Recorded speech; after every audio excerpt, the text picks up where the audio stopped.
Superman by James Gunn. No. Spider-Man, Brand New Day. That is the topic today. And this movie is what it is, as 10 out of 10 for what it is. Sugary entertainment, crunchy cereal that is a little more mature and serious than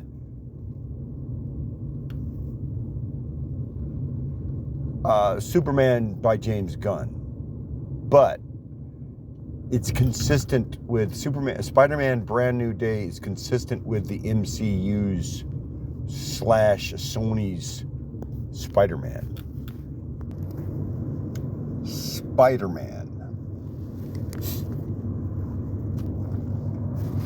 Brand New Day. 10 out of 10 for what it is.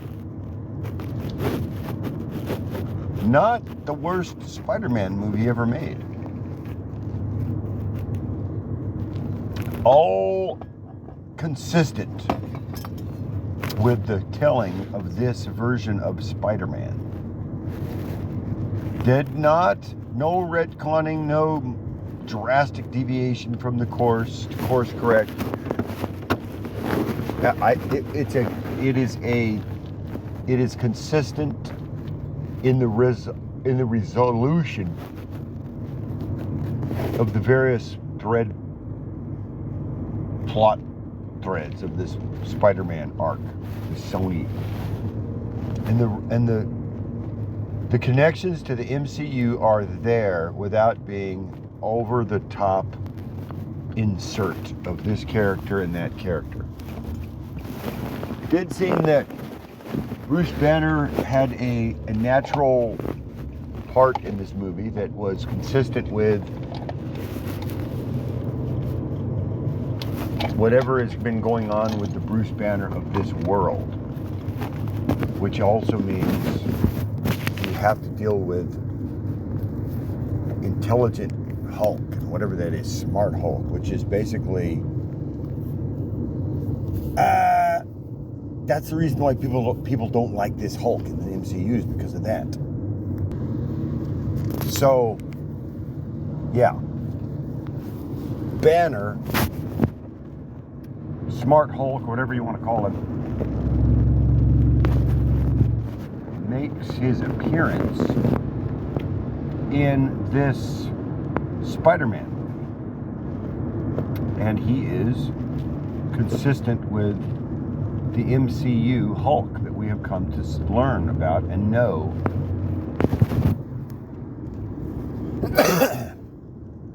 And some of us have come to love, and some of us have come to not love.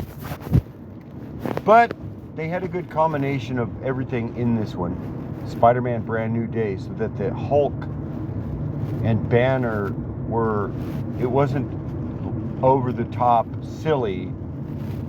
It was more in line with what you would expect from Bruce Banner as a scientist. And so that was consistent. And the Hulk, in terms of look and design, 10 out of 10. It's the best the Hulk has ever looked in this version, in my opinion. Except maybe for Avengers, but that was because I had never seen the Hulk before like that. Up to then, it was, I think Ang Lee's Hulk was the most pulpy or comic booky, cartoony of it, while still trying to get to some realism. But this Hulk really did a good job of the design of looking a little bit like Mark Ruffalo, but no more of this smart Hulk, Instagram Hulk making selfies. This Hulk was just basically Bruce Banner, and when he loses control as the Hulk, he becomes a monster. And I think it's reinforced this idea that the Hulk is not a killer, but a mindless beast. And so Black Widow's in it. I guess this is the new Black Widow. And spoilers, no appearance of Iron Man. And to my knowledge, I didn't see it. I didn't see any Tony Stark. I did see this tech that he got from Tony Stark, which is still slightly, I don't know, man. This is still slightly like, okay, this is the way out. Just in case, you always got this tech. But the tech does allow the audience to see inside of Peter Parker's mind for that thought balloon. This is the part of the movies that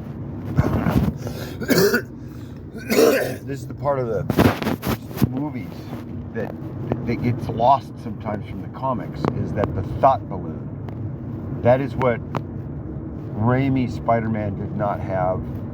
That is what the Andrew Garfield Amazing Spider-Man did not have. But that is what this particular Sony Spider-Man, Tom Holland, does have, is this machine that he can talk to that kind of gives him a way to give some inner monologue. Kind of like how Luke Skywalker or some of these characters in Star Wars would be talking to the droids. And this gives you a little bit of idea of what they might be thinking about as they travel through outer space. They're just talking to the droid. Or they'll answer a question that supposedly the droid is asking. And this will be the way that we see inside of Luke's mind. And so this is the way we see inside of Spider-Man's mind, Peter Parker's mind, that just doesn't come across as, oh, he's only saying silly things. He's questioning things. He's wondering about what's going on.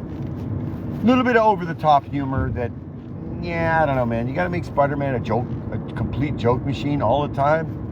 Once in a while, he's dealing with stuff, but then he's got to look up, breaks the fourth wall, and says something like, whoa, this is so cool. Spoilers. Spider-Man faces the hand, and he thinks it's really cool.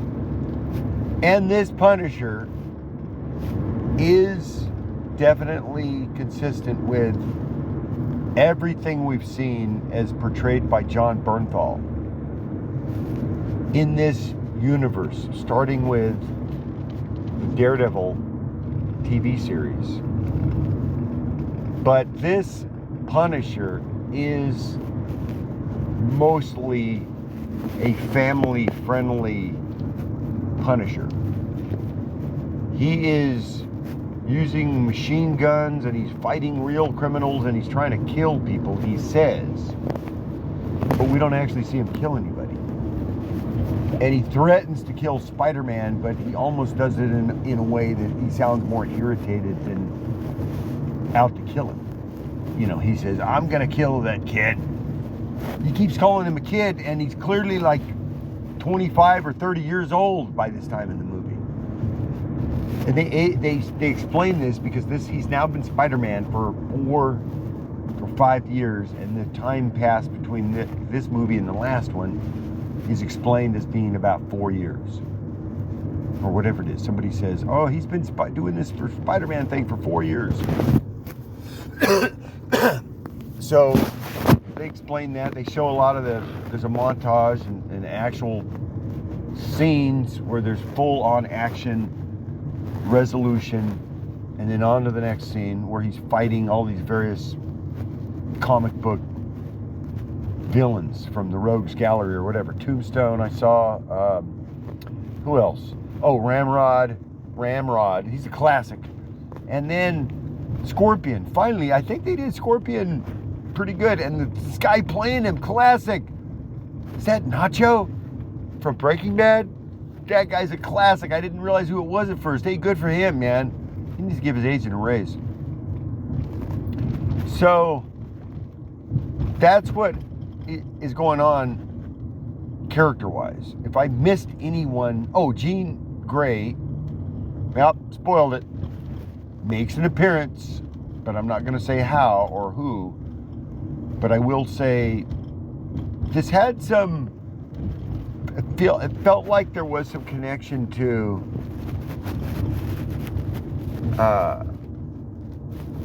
some of the other movies that have been made, and it just connected with it in a way that made it feel like it was in that universe, but just referencing here and there through a headline here or a narrative idea or a thought bubble as conveyed through Peter Parker / Spider-Man talking to this AI tech, Stark tech. But all of it's done naturally, and it felt like I was looking at a Marvel team up with Spider-Man teaming up with the Punisher. That's what it felt like. It felt like a classic Marvel team up book from the 80s that was in the low stakes, but it did connect to the overall universe. And you already knew that Spider-Man and Punisher are getting out of it, and it's slightly different from their individual titles, but they're both consistent. And this is now what we see. I would say this is the new version of Spider-Man that works, and that is Saturday morning friendly, but with a PG-13 edge. Because in one scene, of course, the Punisher is known for his killing and known for his disregard for any life if that life happens to be allied with the evil forces. But this is a very thoughtful Punisher, and also very much in line with the theme and the feel and the tone of Blade. So I would say this Spider-Man version, this movie, this production felt like it could fit in with Blade. Like Blade would be part of the underworld of this world. And Blade would fit in with the tone as in slightly tongue-in-cheek.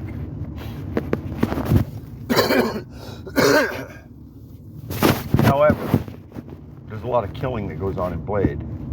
And this movie does have a lot of killing, death, but doesn't show it. But there's some stuff going on there where, due to this other entity taking over the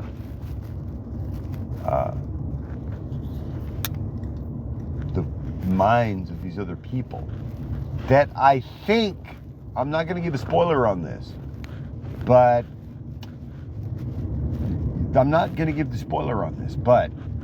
it is hinted at, in my opinion, on purpose and well done. And you see this and you wonder, even up to the very end, who is this? And also the chameleon. So I want to say this up front without giving any spoilers. There are a lot of characters in this movie, but one of them that makes an appearance, I'm pretty sure throughout, but I couldn't quite put my finger on it, but I did hear them mentioned several times, either alluding to or explicitly stating, but then it's a bait and switch, so I don't know. Chameleon. So I'm going to have to rewatch if I cared, which I don't. This is not a movie that I care to rewatch for any other reason than to just have a lunchtime movie and go over it with my friends. Yeah, this is like James Gunn Superman. Rewatchable? Not really. Okay, compared to Fantastic Four First Steps. Compared to Fantastic Four First Steps. Different kind of good. The goal that was, the standard they had to meet for this was, it can't be worse than No Way Home. And it was not worse than No Way Home. And it was not as good as Spider-Man, the animated series, which is the gold standard. The Raimi Spider-Man trilogy. The Raimi Spider-Man is the gold standard for superhero origin stories, as well as follows the beats of this hero's journey of becoming a hero. And this movie, Spider-Man Brand New Day, laced the pieces together that this version of Spider-Man has been trying to tell of this story, which is basically new math, and it's pointlessly done in a way that I don't know what they were going for with this thing, but this movie holds up as a good wrap to this arc of a 3-picture story featuring Tom Holland as Peter Parker / Spider-Man. And so far, every version or episode of this trilogy has been consistently good. Quality of production looks good, sounds good, well cast, everything is great. And the one with Mysterio, and I don't remember the title of it, that was a good one. I like Mysterio, and I like what they did with all of that. J. Jonah Jameson, everybody that was involved with that plot. And then, of course, we have the end where they erased everyone's memory. And then we have the giant-sized annual, whatever it was, No Way Home. And this is part of this whole story of somehow we've got to get to erasing everybody's memory. And I can't even remember how they did it, the timelines, but it was Doctor Strange, and then the MCU disappeared. And now it's this Spider-Man only with memories of the MCU and this kind of thing. So they did a good job of referencing, connecting, including the MCU. Felt very much like a Marvel team-up, where it's Spider-Man teaming up with the Punisher. Marvel team-up. And it could have been anybody. The Thing, the Marvel team-up is this. Spider-Man teams up with the Punisher to fight the Hulk in New York City. Come on, give me a break. That only happens in Marvel team-up. The Hulk, underused, as usual. This time around, used properly, correctly.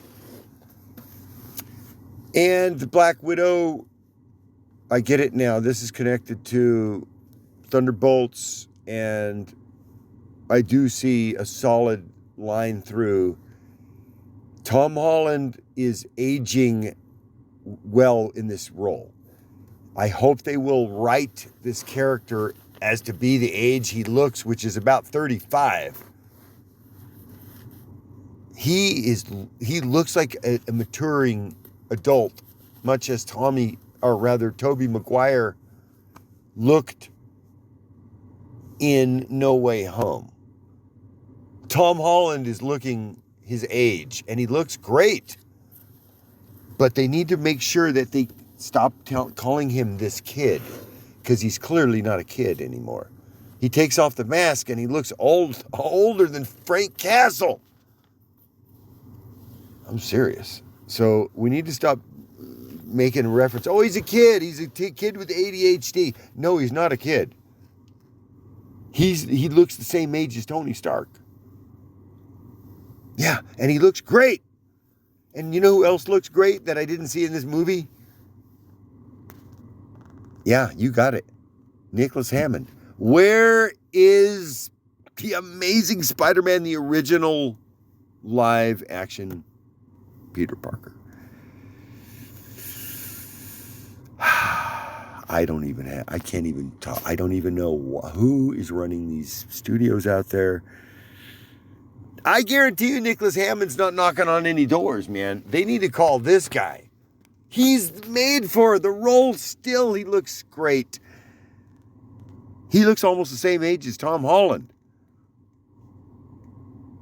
Yeah, I'm serious, man. They should do a movie like Hollywoodland with Ben Affleck playing George Reeves as Superman, but they need to have Nicholas Hammond and the story of that him making this series, but they need to have Tom Holland playing Nicholas Hammond because he looks as old as Nicholas Hammond now. Yeah, Tom Holland looks great, but come on, man. He's not a kid. He doesn't stop calling him kid. He's not Spider Kid. He's Spider-Man, and he looks like a man. I hope they write his age if they continue this franchise so he's not this 35-year-old hanging on to his teen years. Move on. Get on with it, man. Yeah, there's a lot of stuff in this movie that was gonna get on with it stuff. But Ned Leeds, or whatever his name is it Ned Leeds? And then MJ. Adequate. Zendaya looks great. Is a different kind of cast for what I would think is MJ, but she looks great, always on screen, blends in, whether supposed to be happy, sad, sarcastic, confused, angry, delivers on every level, man. Zendaya is a real treat, I would say. I'm going to say Zendaya, I almost said Zendaya, Tom Holland, these two people are easy chemistry on screen. And the scenes with Marissa Tomei as flashbacks with Aunt May are, if you think they're flashbacks, that's what I'm saying. You got to watch the movie. And because they are memories, but it's the way it's done. I'm not going to spoil it, but it connects it all. And I feel like Peter Parker has a heart connection with MJ in this. So this is brought across, out well and carried across, and I got it, and I feel it. And there is a tragic to this story where he cannot have it all. But it ends with an after credit scene that I will not divulge for no spoilers. But let me put it to you this way.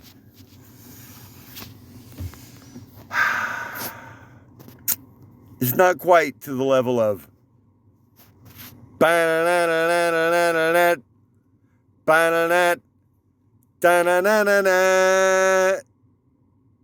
not quite.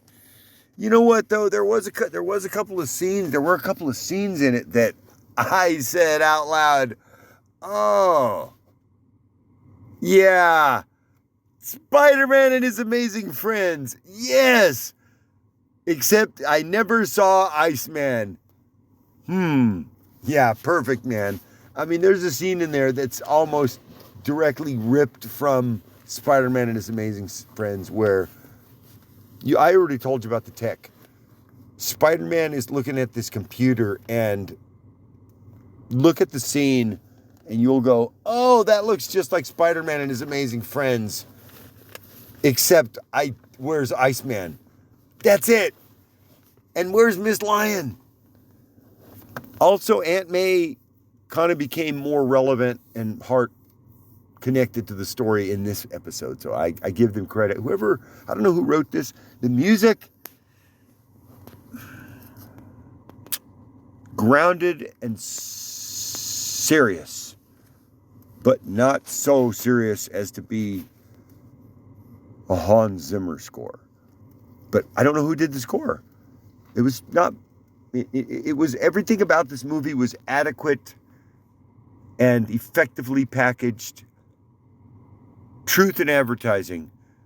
A little bit vague as to what's going to happen, but they show you some scenery. I didn't see. I thought they were going to have Submariner in it, Prince Namor. Didn't see him, but I thought he was in one of the trailers for some reason. Overall, 10 out of 10. As I review it and think about it after I just saw it tonight. I went in. The movie trailer started at 7:30. I think the movie got started about 7:45, and I got out of there. The credits were rolling at 10. So it's not quite 3 hours. It felt a little long in some places. I'm not going to lie to you. It kind of dragged in some settings. But as I said, I'm calling this Spider-Man Team Up giant size annual MCU version where Spider-Man teams up with the Punisher and they have to fight the Hulk in New York City, and they encounter all of these other characters and all of these other people and from the mythos of Spider-Man proper from the comics, as well as connecting it to the MCU. But I didn't see any also the colors related to, I already mentioned, Jean Grey makes an appearance, with no spoilers, but I do think there's a scene in there where Jean Grey is handling a piece of material as is part of a piece of clothing accessory, and it seems to fit the color scheme, as well as I do think I saw the sign of the X. And the color scheme was there for Jean Grey, I believe, in this one scene, like, consistently. And I think the color scheme was there for the costume, Spider-Man's costume, the Scorpion's armor. 10 out of 10 for originality of its own and iconic to this movie,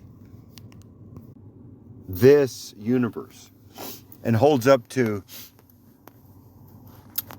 consistent with, continues the story of, with no glitch, no retcons, no, where'd that come from? What was the first one?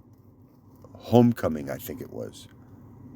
And that one featured the Vulture, and that was good. This one felt like that. This is feels like a pre-90s toned Spider-Man in the way that it feels natural to the universe, but it doesn't. Everything doesn't feel like a big spectacular event that there's no chance to get out of. So it's like, yes, it's part of the canon, but nobody's going to be really going to town over MechWorld. But this one is consistent with Spider-Man of this trilogy, as well as of the MCU. I'm glad they didn't have any references to Deadpool in this movie. There's a spoiler. There's no Deadpool in it that I found, so it's safe from that. No Happy Hogan that I saw. No Tony Stark. Nothing outside of the Spider-Verse. Also, no Nicholas Hammond. But I do expect to see Nicholas Hammond in some way in the upcoming whatever the Spider-Verse may hold. So I'm going to give it 10 out of 10. Spider-Man Brand New Day for what it is. 10 out of 10, which is basically, I'm not going to say this is the generic version of Fruit Loops, but this is like, you know what, there was some woke stuff in here. It was slightly woke, a little bit. Particularly one scene where, but I do think it's a positive message, and I found it to be personally,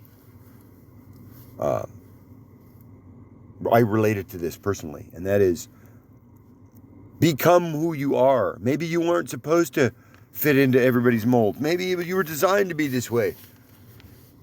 And so he takes the inhibitor off to let himself be his true self, you know. I think that's kind of woke. Oh, know your true identity. You are what you are, Hey, this is my true identity. I'm not who you want me to be. It's that kind of thing, It's like, wow, very empowering for the marginalized. With people like us, we're never going to fit in. Yeah, really pushing that agenda of inclusion. And you must be more like me and all this kind of stuff, Or you have to let me live my own truth. Yeah, I think they even got a Mel Robbins reference in there, which just like, come on, man. Somebody said, well, what would you do if your kids turned out this way? And she said, I'd let them. Come on, man. That's a little too woke. They were pushing the woke agenda on that one, man. Let them? Seriously? Let them what? Yeah, that's kind of woke. But fortunately, they were able to overcome this tendency of Hollywood to go woke on everything. They were pushing the woke agenda. But they did push this one idea that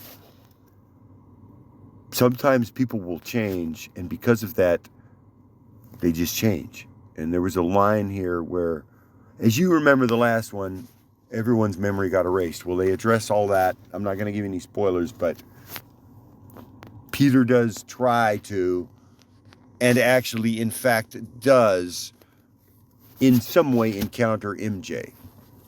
But no spoilers. But in some way, they're communicating across time and space and whatever. I'm not going to spoil it. And MJ is able to convey this message, and Peter gets this message from MJ as he's trying to actually find her again. And she says, what I see is a good person that's changing. Or something like that. So it's very what do I do? I'm conflicted. Well, no, you're just changing. Oh, so maybe it's designed for a teen movie, somebody in transition or puberty or whatever, but they have this guy playing that's the example, Spider-Man, and he's like 35 or 40 years old. I don't know how old Tom Holland is, but he's not a teenager. They need to stop calling him a kid, and they need to just call him a man. Because for one thing, he's Spider-Man, and secondly, he's not teen, ADHD kid anymore.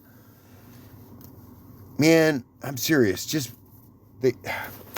I don't hate on this movie, although I wanted to hate on it. I couldn't hate on it. It was very touching, family friendly indeed. PG-13, a lot of cussing, lots of it. The Punisher is cussing in every scene. He says the word, that you would spell S-H-I and then T. He says that word over and over and over and over again. But he almost says the word, you mother, and then he almost says the part where it's the F word, and then the U-C-K-E-R part, and Ucker, he almost says the whole thing. And then Spider-Man shoots a web over his mouth, and it's all clean cut. So nothing to worry about there. Nobody actually gets killed or gored on camera. But you do see one person get hit by a car, and that's kind of, wow, I didn't see that coming. So I want to warn you about that ahead of time. There's a scene in this where the stakes are shown. No, you see a lot of destruction in the city. You see a lot of violence and just destroying buildings. That I just feel like it was a little bit much without the stakes. Therefore, it's on the James Gunn Superman level. But it has more gravity to it, but not much. And I would say overall, it would make a good kind of double feature with the Superman James Gunn or the Batman with Robert Pattinson as Batman. It's like we're going to be its own thing, but it's going to be not completely destroying the mythos. They were very respectful of the mythos, and no, I mean it. They wove it in but come on, at the end of the movie, I'm gonna spoil it. because this was about the most whack thing I've ever seen. I don't know if I should spoil this or not. It's just so whack. Do not expect it. I'm just going to put it this way. When Peter finally goes to the gravestone and sees Aunt May Parker, and on the gravestone is inscribed the words that guide Peter Parker. It does not say, with great power comes great responsibility. That's all you need to know. Nobody ever said in this movie, not one time, with great power comes great responsibility. Responsibility. Nobody said it. Nobody referenced it. It wasn't even on any said gravestones that Peter Parker may have been looking at that had Aunt May written on it. Something else that you will just read and go, what is this even the point of this? But trust me, nobody said with great power comes great responsibility. And then when Peter goes to the grave, trust me, that is not written on the gravestone. I'll leave it at that. Yeah, and I promise you this. The music did not come up to the level of Spider-Man the Animated Series, the Raimi Spider-Man, or Spider-Man and His Amazing Friends, or the original Spider-Man 60s show, which music theme they did reference in the movie, obviously. There's a lot of fan service in here. Oh, the hand. Actually, that was kind of cool. Fighting the hand, pretty cool. And you do see Spider-Man go really almost back in black in a way. So, man, I'm not going to say I loved it, but I will say I was able to relate to a lot of it personally. It is a human story. It's a story of human emotion, drama, and conflict. And it just so happened that they put a costume on the main character and this and that. And it's called Spider-Man Brand New Day. But it could have been called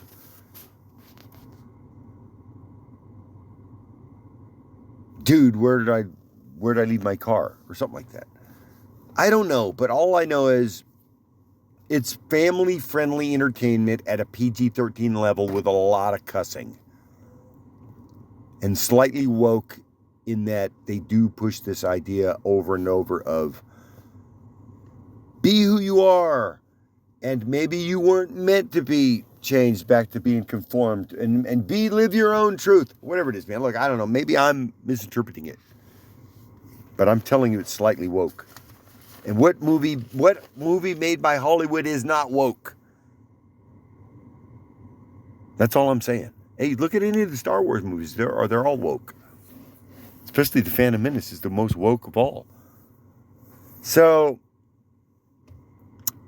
anyways, yeah, not quite as woke as the Odyssey, but definitely they have this agenda in there of, I think, telling teenagers that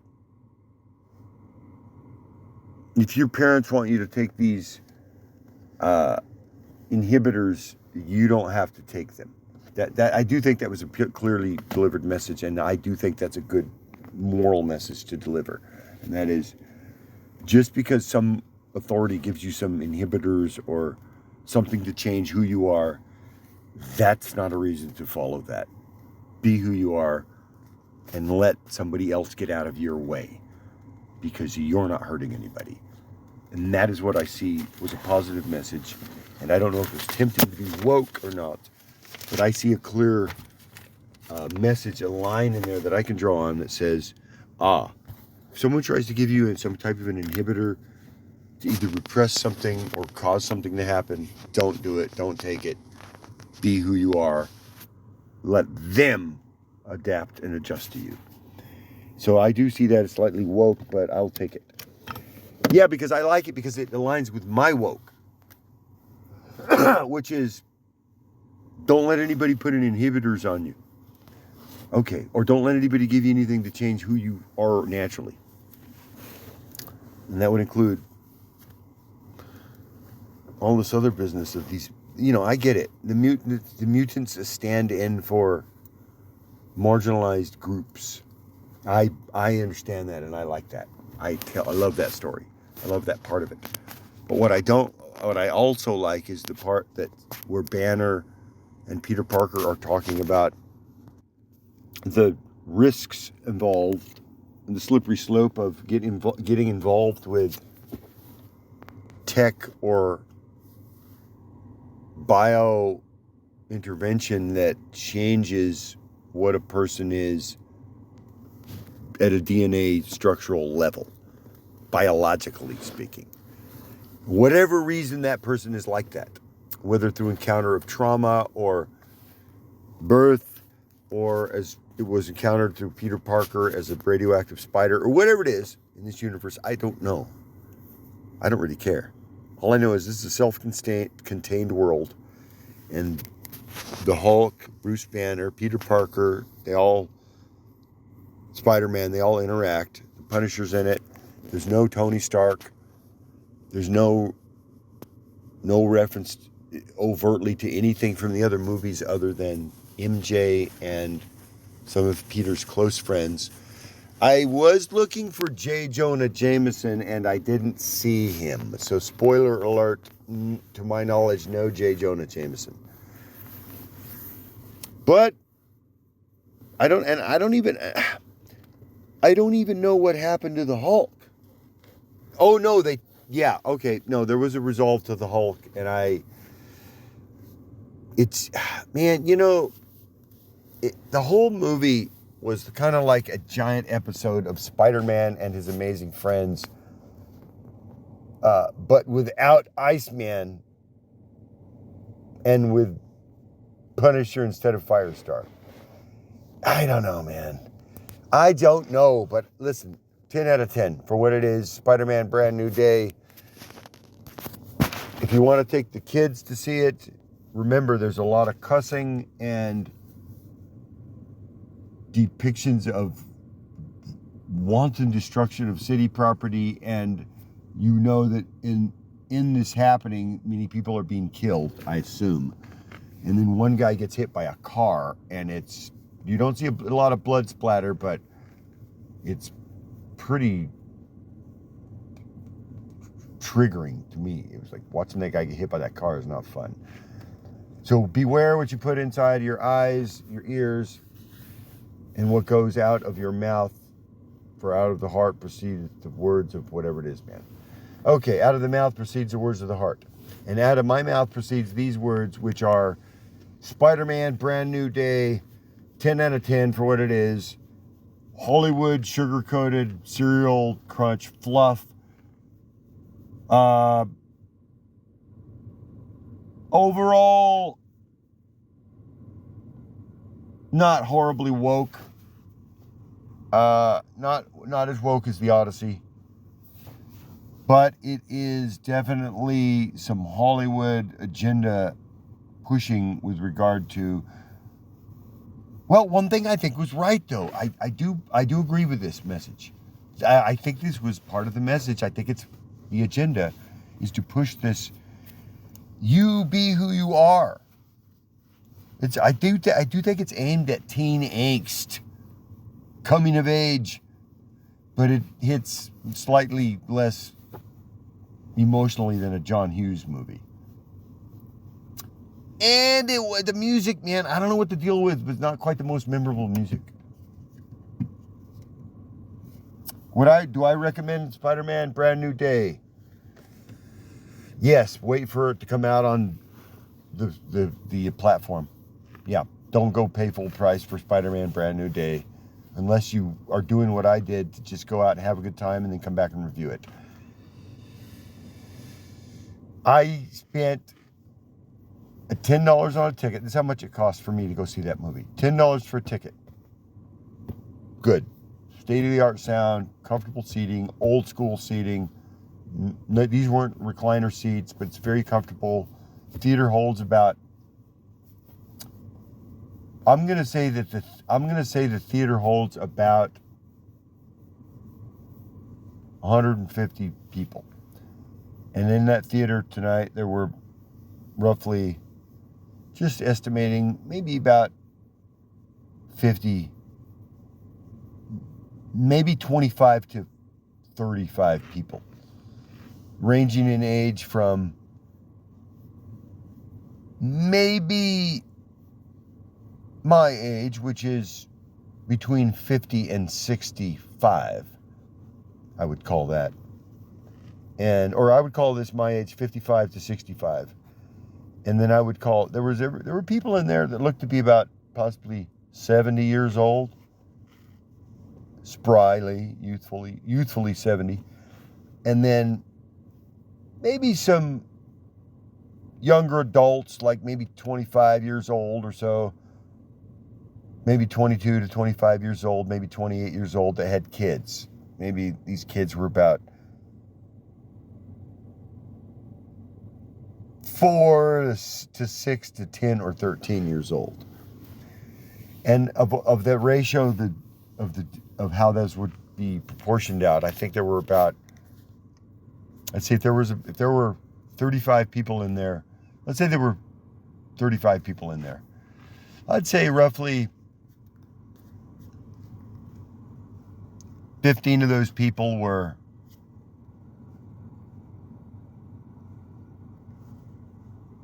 about 35 and over, and 10 of those people were under 35, but they were adults, and then the rest of them in there were all kids. I think there were maybe 10, maybe there were like 10, at least, easy to count, I think 10 kids. And then the rest were adults, young to mid-age adults, and then adults maybe 45, 55 to 65 or 70. And everybody enjoyed it. Nobody clapped. I think I was the only one making any noise. I did shout out, wow, whoa, anytime something cool happened. The webbing, they got it down. The web swinging, they got it down. Sound effects, nothing memorable. Sound design, Soundtrack, Yeah, I think this movie was made for somebody that listens to Spotify. Teenagers, young people, anybody that's under the age of 35, I think that's the audience for this movie. Anybody that's under the age of 35, still hanging on to their teenage glory years, that's what this movie's for. Or maybe it's for teens. Maybe teenagers might like this movie. I liked it, but I wouldn't go watch it again. I didn't like it.